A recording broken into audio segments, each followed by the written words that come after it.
You know that moment when your whole world shifts and you realize the people you trusted most have been plotting against you? I'm talking about that gut-wrenching second when you overhear something you were never meant to hear. Words that turn your blood to ice. I'm Patricia Harmon, and this is the story of how I went from being everyone's favorite doormat to the woman who made my own family scream in frustration when their greed hit a steel wall. Before we dive in, tell me, where are you watching from today? Drop your state in the comments. I'd love to know I'm not alone in this, because what happened to me, well, it could happen to anyone. It was a Tuesday evening in March, just outside Portland, Oregon. I was 67 years old, a recent widow of 8 months, and still drowning in the grief of losing my husband, Robert. We'd been married for 42 years. 42 years of building a life together, raising our 2 children, Michael and Lauren, and working ourselves to the bone to create something meaningful. Robert had been a commercial airline pilot, and I'd spent 35 years as a registered nurse at Providence Portland Medical Center. We weren't wealthy by celebrity standards, but we were comfortable, very comfortable. The house was paid off, we had healthy retirement accounts, and Robert's life insurance policy was substantial. Everything was in order, everything was planned, or so I thought. That Tuesday, I'd invited Michael, Lauren, and their spouses over for dinner. It had become our weekly tradition since Robert passed, a way to stay connected, to feel less alone in that big house that suddenly felt too empty.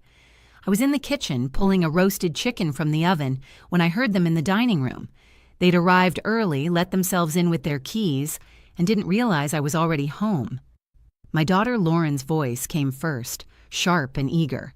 She's completely checked out since Dad died. This is the perfect time. I don't know. That was Michael, my son, but he sounded uncertain, not opposed.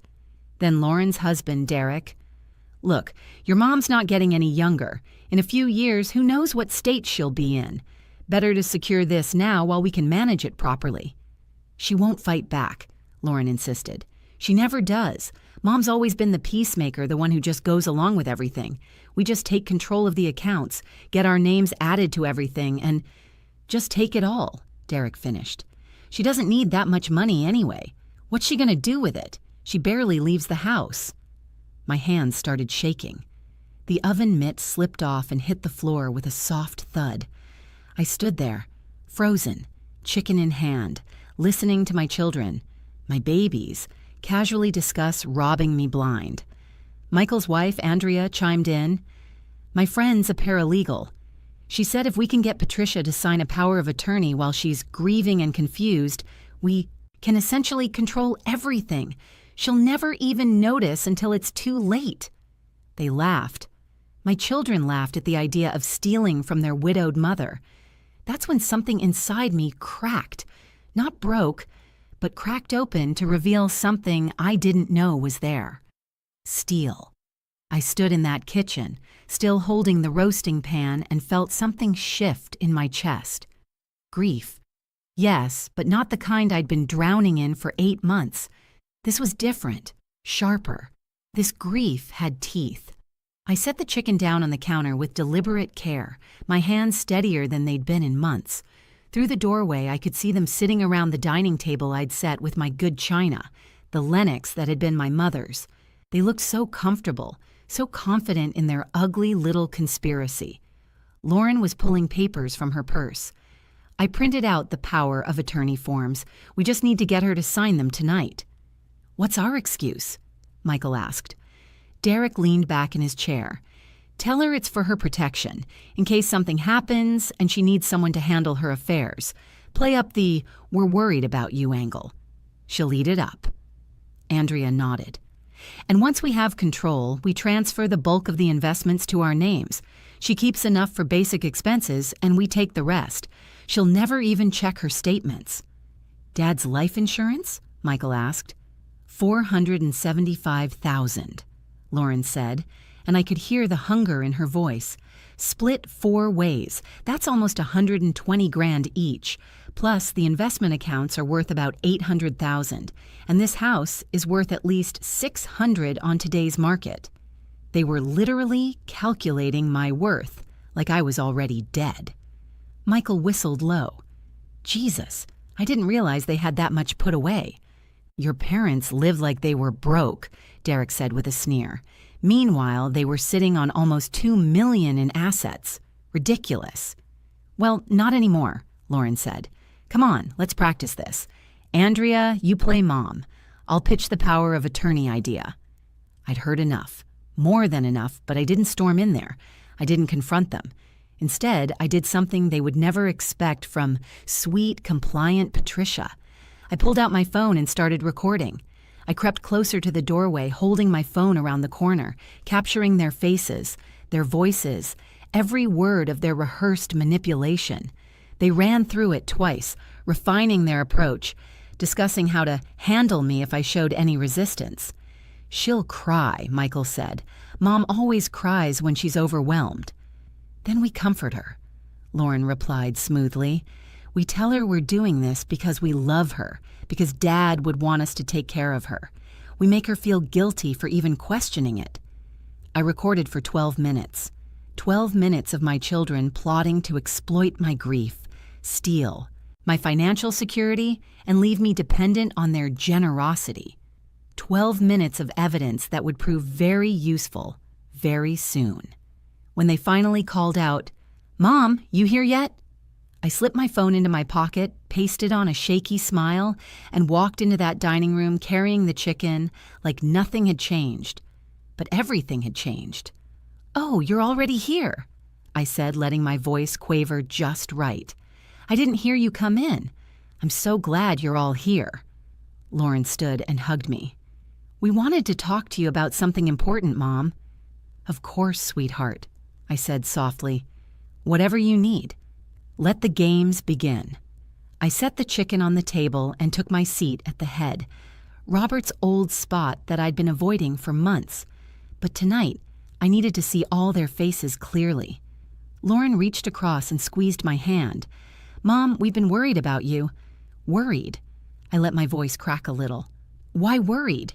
Michael jumped in, right on cue. "You're here all alone, managing everything by yourself.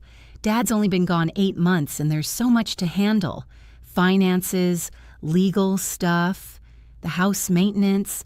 It's too much for one person, especially when you're grieving." I watched them work, these strangers wearing my children's faces.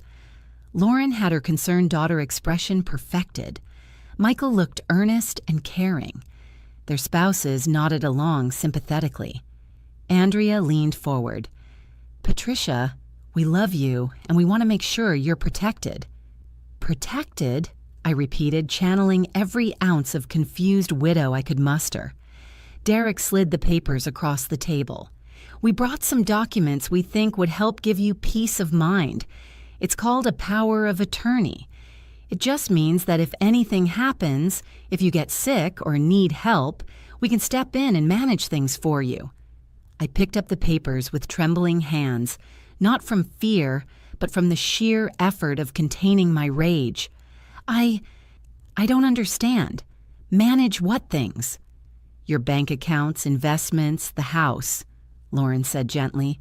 "Just to make things easier for you, Mom, so you don't have to worry about all those complicated financial decisions. We know how much Dad handled all of that." Oh, they were good. They really were. Robert had managed our investments, true, but I'd been a nurse for 35 years. I knew how to read paperwork, how to understand medical bills more complex than any financial statement, how to spot a con when I saw one. "This would give you access to everything?" I asked, scanning the document. "Only if you need help," Michael lied smoothly. "It's just a safety net." I looked up at them with watery eyes. "You'd do this for me?" "Of course, Mom," Lauren said. "We're family." Family. The word tasted like ash in my mouth. I picked up the pen they'd helpfully placed next to the papers. I held it over the signature line while they all held their breath. I could feel their anticipation, their greed hanging thick in the air like smoke. Then I set the pen down. "You know what? I think I need to read through this more carefully first. Maybe have my lawyer look at it. Robert always said never to sign anything without having Bill review it." Bill Morrison had been our attorney for 20 years. The disappointment was immediate and palpable. Lauren's smile tightened. "Mom, it's really just a formality. There's nothing complicated about it." "I'm sure, sweetheart, but I'd feel better if Bill saw it first. He's helped us with everything over the years. In fact, I have an appointment with him on Friday anyway to go over some of Robert's estate details. I'll bring it then." Michael's jaw clenched. "Mom, this is really something that would be better to handle sooner rather than later." "Oh, I'm not worried," I said with a vague smile. "Friday's only 3 days away. Now let's eat before everything gets cold." I served dinner while they barely touched their food, frustration radiating off them in waves, and I smiled through every single bite. They left early that night, making excuses about work in the morning and prior commitments. Lauren hugged me at the door, holding on just a beat too long, her voice honey-sweet. "Think about what we discussed, okay, Mom? We really do just want to help." "I know, baby," I said, patting her back. "I'll talk to Bill about it." The moment their cars pulled away, I locked every door, closed every curtain, and sat down at Robert's desk in his study. I hadn't been able to enter this room since he died. It still smelled like his cologne and old books. But tonight I needed his space, his clarity, his files. I pulled out my phone and played back the recording. Hearing it again in the silence of the house made it worse somehow. "She won't fight back. Just take it all." My daughter's voice, so casual, so certain of my weakness. They were wrong. I opened Robert's filing cabinet and pulled out every financial document we owned. Bank statements, investment portfolios, insurance policies, property deeds, account numbers. Robert had been meticulous. Everything was labeled, organized, current. Then I made a list. Our primary checking account at Wells Fargo, $43,000. Savings account, $87,000. Robert's life insurance payout, $475,000, currently in a separate holding account. Investment portfolio with Fidelity, $803,000. My retirement account, $267,000. Robert's pension survivor benefits, $3,100 monthly. The house, valued at approximately $615,000, fully paid off. Total assets, roughly $290,000. They'd been slightly off in their calculations that night, but not by much. $2 million was apparently enough to turn your children into thieves. I sat back in Robert's leather chair and let myself feel it. The full weight of the betrayal. These were the babies I'd nursed through fevers, the children I'd driven to soccer practice and piano lessons, the young adults I'd helped through college, the people I'd loved more than my own life. And they saw me as nothing more than a piggy bank to raid. At 11 p.m., I called Bill Morrison's emergency line. He answered on the third ring, his voice groggy. "Patricia, what's wrong?" "Bill, I need to see you first thing tomorrow morning. Not Friday, tomorrow. And I need to bring someone with me. Someone who can transcribe and notarize everything we discuss. Can you arrange that?" His tone sharpened immediately. "What's happened?" "I'll explain everything tomorrow, but Bill, this is about protecting myself from my own children." There was a long pause. "I'll clear my morning schedule. Come at 8. "Thank you." I hung up and opened my laptop. The next 3 hours were spent making careful notes, printing account statements, organizing evidence. I created a detailed timeline of every interaction with my children since Robert's death, noting every time they'd asked about finances, every suggestion they'd made about simplifying my accounts, every instance of them volunteering to help with paperwork. The pattern was clear. This hadn't been a spontaneous idea born over dinner. This had been planned, calculated, building toward that night when they'd finally make their move. At 2 a.m., I finally went to bed, but I didn't sleep. I lay there in the dark, in the bed I'd shared with Robert for 4 decades, and I felt him next to me like a ghost. "I've got this, sweetheart," I whispered. "I'm going to handle this." And somewhere in the darkness, I swear I felt him answer, "I know you will." Bill Morrison's office overlooked downtown Portland, all glass and polished wood. I arrived at 7:45 a.m. with a folder thick enough to beat someone with. Bill met me in the lobby himself, his silver hair immaculate as always, but his expression was grave. "Patricia, come in." His assistant, Marianne, a notary public and paralegal I'd met at several of Robert's business dinners, was already waiting with her laptop and seal. Bill closed the door behind us, and I placed my folder on his desk. "Play this first," I said, pulling out my phone and setting it between us. For 12 minutes, Bill and Marianne listened to my children plot to rob me. Bill's face went from concern to thunderous. When Lauren's voice said, "She won't fight back, just take it all," Marianne's hand flew to her mouth. When it ended, Bill sat back heavily in his chair. "Jesus Christ, Patricia." "I need everything locked down," I said, and my voice was steady as stone. "Every account, every asset, every possible avenue they could use to access my money. I want a fortress built around my finances, and I want it done today." Bill nodded sharply. "Marianne, start documenting. Patricia, walk me through everything." For the next 2 hours, we built my fortress brick by brick. First, I called every financial institution where I held accounts. With Bill's legal authority and my explicit instructions, we added red flags to every single account, notations that no one was authorized to make changes, withdrawals or inquiries except me in person, with photo ID and a verbal password that only I knew. The password I chose? Steel Widow. Second, we removed Michael and Lauren's names from everything. Years ago, Robert and I had added them to our checking account as authorized users, just in case of emergencies. That access was now revoked. Third, I changed every single online password. Bill's IT specialist came in and helped me set up two-factor authentication on everything. Banking apps, investment accounts, email, everything. Every login attempt would now require a code sent directly to my phone.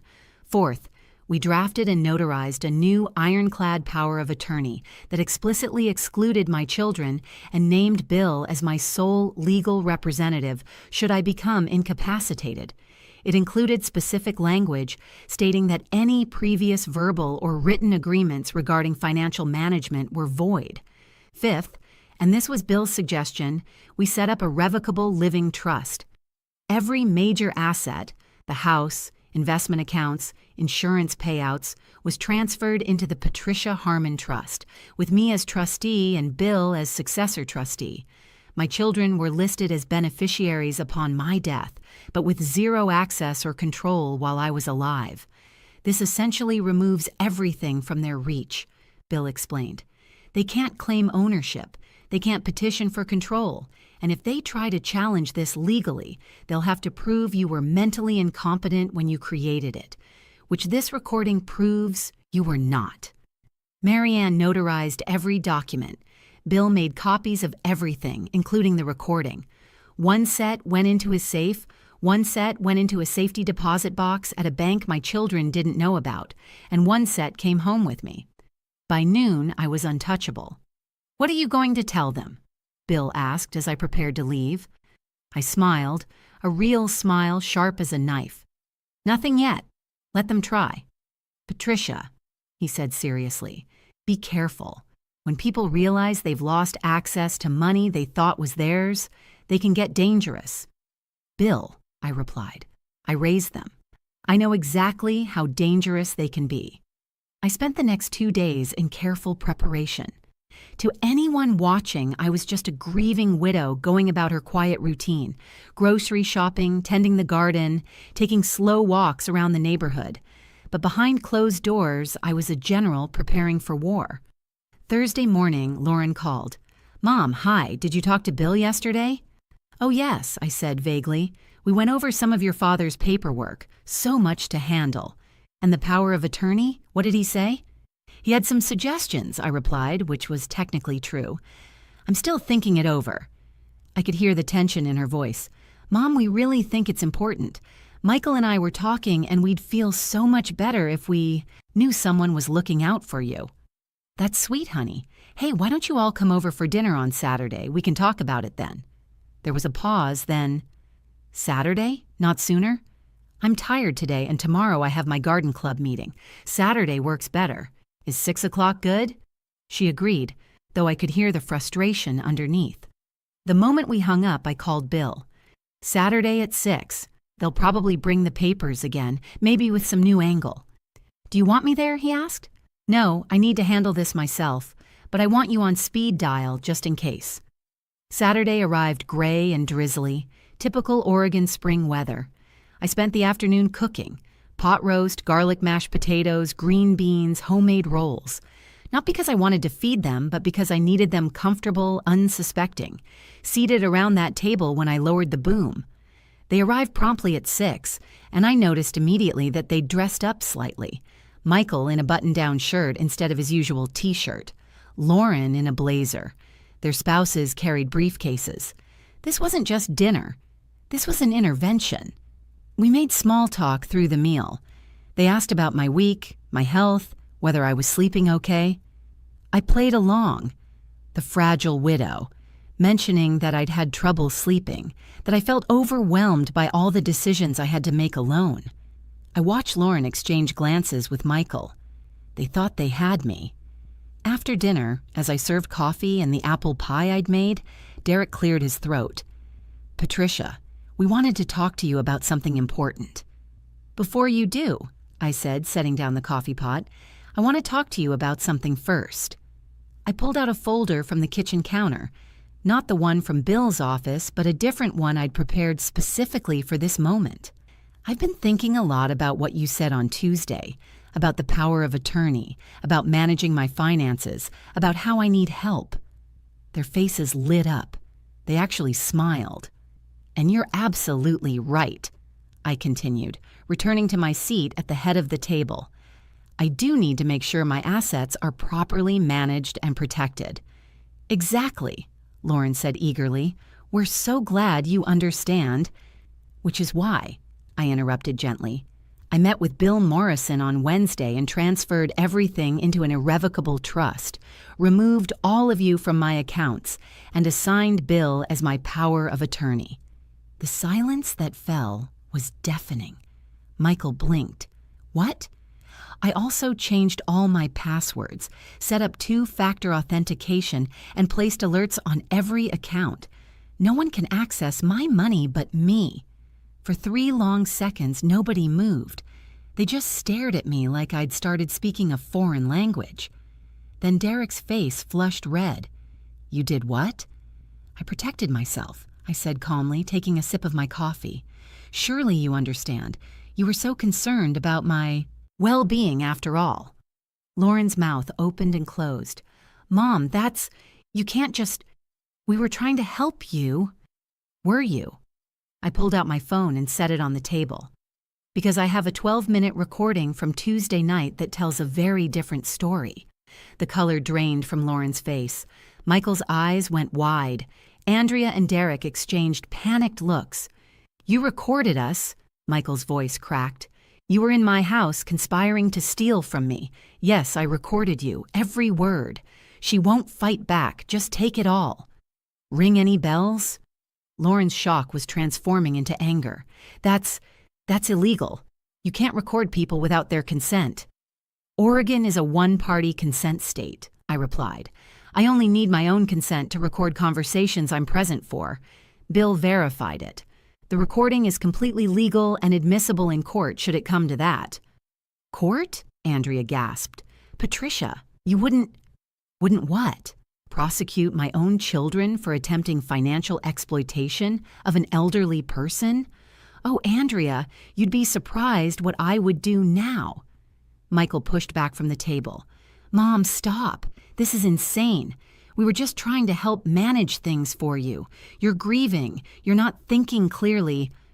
I'm thinking more clearly than I have in years. I cut him off. And I heard exactly what you said. You wanted to take control of my accounts while I was checked out. You calculated my net worth down to the penny. You planned to leave me just enough for basic expenses while you split everything else 4 ways.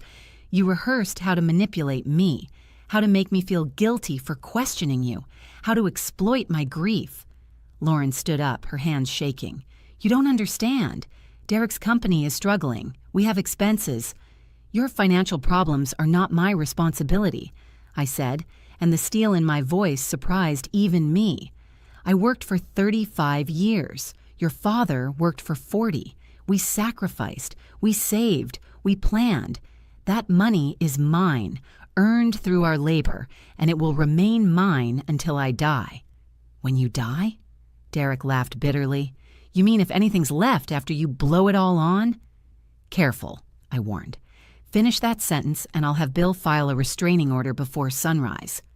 The room erupted. Lauren started crying, claiming I was being cruel and paranoid. Michael accused me of trusting strangers over family. Andrea called me ungrateful. Derek just sat there, his face twisted with fury, calculating how thoroughly I'd outmaneuvered them. If you're still watching this, if you've stayed with me through this story, please hit that subscribe button, because what happened next proved just how far people will go when money's involved, and you won't believe where this goes. Through all their yelling, I remained seated, calm, unmoved. Finally, when they'd exhausted themselves, I spoke. "Here's what's going to happen now. You're going to leave my house. You're going to leave my finances alone. And you're going to think very carefully about whether you want a relationship with me based on respect, or if you'd rather have no relationship at all. You're choosing money over your own children." Lauren sobbed. "No," I said quietly. "You did that. I'm just refusing to be your victim." They stormed out into the rainy night, and I locked the door behind them. My hands were shaking now, not from fear, but from adrenaline. I'd done it. I'd stood up to them, called them out, protected myself, but I wasn't naive enough to think it was over. I was right. Sunday morning at 7 a.m., my doorbell started ringing insistently. I looked through the window and saw Michael's car in the driveway. I didn't answer. He rang 14 more times, then started calling my phone. I didn't pick up. By Sunday afternoon, I had 17 missed calls and dozens of text messages from Lauren. "Mom, please, we need to talk. I'm sorry. We love you. Please don't do this to us." From Michael. "You're being manipulated by that lawyer. He's just after your money himself. Let us help you." From Andrea. "You're tearing this family apart. Is that what Dad would have wanted?" That last one made me furious. "Don't you dare bring Robert into this," I texted back. "He'd be ashamed of all of you." Monday morning, things escalated. I went to the grocery store, and when I returned home, I found Lauren sitting on my front porch crying. "Mom, please, just talk to me." "We talked on Saturday," I said, unlocking my door. She followed me inside without invitation. "Mom, I'm desperate. Derek's company is about to go under. We could lose our house. I was going to ask you for a loan, but then Michael said we should just get control of everything because you weren't using it anyway. And I know it was wrong, I know it, but I'm scared and I didn't know what else to do." For a moment, just one moment, I felt that old maternal instinct to fix everything, to rescue her. Then I remembered, she won't fight back. Just take it all. "Lauren, if you'd come to me honestly and asked for help, we could have had a conversation. I might have helped you. But instead, you conspired to rob me blind and leave me dependent on your mercy. Do you understand the difference? I made a mistake. You made a choice. You chose to see me as an obstacle to overcome, rather than as a person deserving respect. That's not a mistake. That's a fundamental failure of character." Her tears turned to anger. "You're really going to let your own daughter lose her house? I'm going to let you experience the consequences of your decisions. Welcome to adulthood." She left screaming that I was heartless, that I'd regret this, that she'd never forgive me.